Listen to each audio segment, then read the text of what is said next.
About Sahih al-Bukhari. Sahih al-Bukhari is a collection of hadith compiled by Abu Abdullah Muhammad ibn Ismail al-Bukhari, rahimahullah. His collection is recognized by the overwhelming majority of the Muslim world to be one of the most authentic collections of the Sunnah of the Prophet. It contains roughly 75 and 63 hadith, with repetitions, in 98 books. The translation provided here is by Dr. M. Muhsin Khan. Author bio. Imam al-Bukhari, rahimahullah, is known as the Amr al-Mu'minin in Hadith. His genealogy is as follows. Abu Abdullah Muhammad ibn Ismail ibn Ibrahim ibn al-Mughira ibn Bardizbah al-Bukhari. His father Ismail was a well-known and famous muhaddith in his time and had been blessed with the chance of being in the company of Imam Malik, Hamad ibn Zayd, and also Abdullah ibn Mubarak, rahimahullahum. Imam al-Bukhari, rahimahullah, was born on the day of Jumu'ah, Friday, the 13th of Shawwal, 194, AH.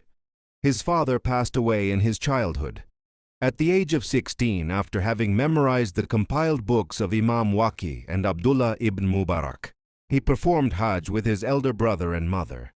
After the completion of Hajj, he remained in Makkah for a further 2 years. And upon reaching the age of 18, headed for Madinah, compiling the books Qadaya Sahaba wa At-Tabi'an and Tarikh al-Kabir. Imam al-Bukhari also traveled to other key centers of Arabia in search of knowledge like Syria, Egypt, Kufa, Basra, and Baghdad. Imam al-Bukhari, rahimahullah, first started listening and learning a hadith in 205 AH, and after benefiting from the ulama of his town, he started his travels in 210 AH. His memory was considered to be one of a kind. After listening to a hadith, he would repeat it from memory. It has been known that in his childhood he had memorized 2,000 ahadith. There are a number of books compiled by Imam al-Bukhari, rahimahullah.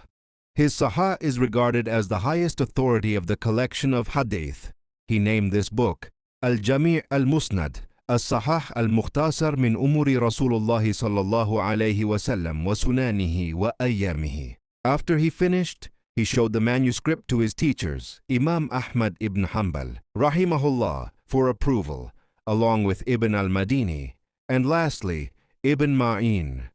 It has also been recorded that it took Imam al-Bukhari a period of 16 years to gather the ahadith and to write the Sahih, which sets the date back to 217 AH, as the year in which he started the compilation. Imam al-Bukhari, rahimahullah, being merely 23 years of age. Before he actually placed a hadith in his compilation, he performed ghusl and prayed 2 raka'ah nafil prayers, asking Allah for guidance. He finalized each hadith in the Rawdah of Masjid an-Nabawi, between the Prophet's grave and his minbar, and wrote the hadith in the masjid. Only after being completely satisfied with the hadith did he give it a place in his collection. Methods of classification and annotation.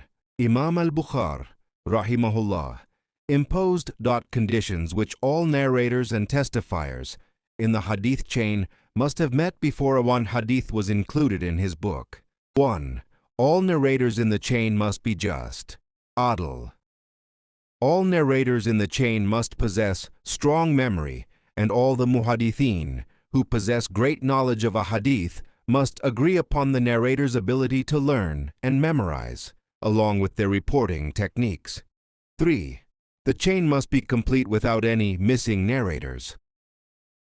It must be known that consecutive narrators in the chain met each other. This is Imam al-Bukhari's extra condition. Imam an-Nawawi, rahimahullah, relates that all scholars in Islam have agreed that Sahih al-Bukhari has gained the status of being the most authentic book after the Quran. Sahih al-Bukhari consists of 7,563 ahadith, including those ahadith which have not been repeated. Without repetitions, however, the total number of hadith is around 2,600. His students, In the year 864 to 250, he settled in Nishapur. It was there that he met Muslim ibn al-Hajjaj, who would be considered his student and eventually collector and organizer of the hadith collection Sahih, Muslim, which is considered second only to Luwan's, that of al-Bukhari. His death.